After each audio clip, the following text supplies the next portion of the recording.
All month, we are sharing stories of Colorado women who are leaders in their industries. It's all part of our Women's History Month series. We're taking this time to highlight women who are paving the way for future generations. And today, we're shining the spotlight on one of Denver Fire's finest. Here's Denver 7's Abby Rosenblum with her story.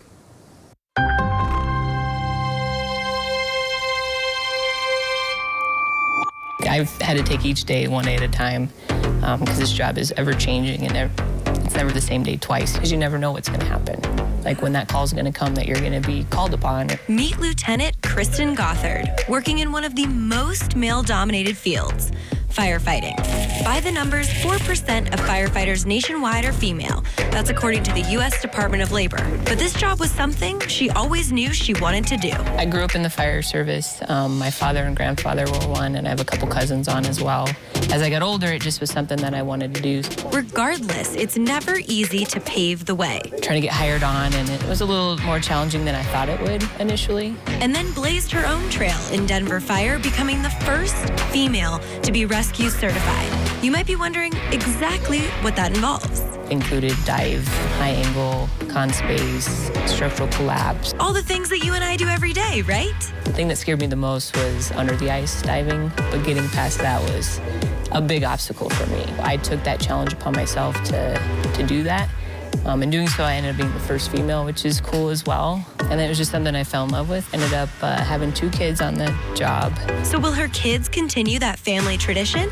I'm not pushing it on them, but I would be delighted if they took that road too. And since Kristyn is the one paving the way, she's hoping to inspire more women to break into firefighting too.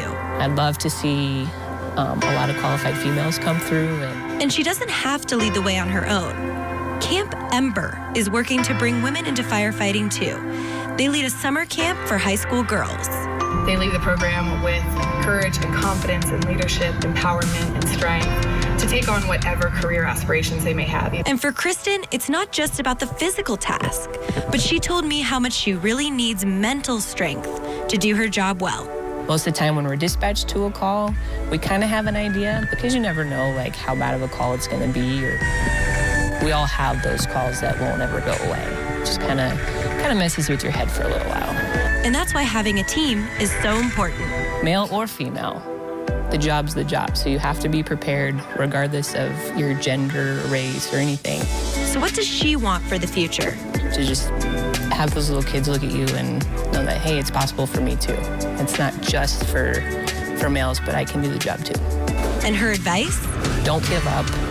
Keep pursuing. It took me a lot longer to get on than I thought. But if it's something you really want, you keep plugging along one day at a time. Every week, we'll be highlighting these untold stories right here on Denver 7. And make sure you head to thedenverchannel.com. We'll have resources and even some contact info for many of the women you just heard from, so you can find out how you can pave the way too.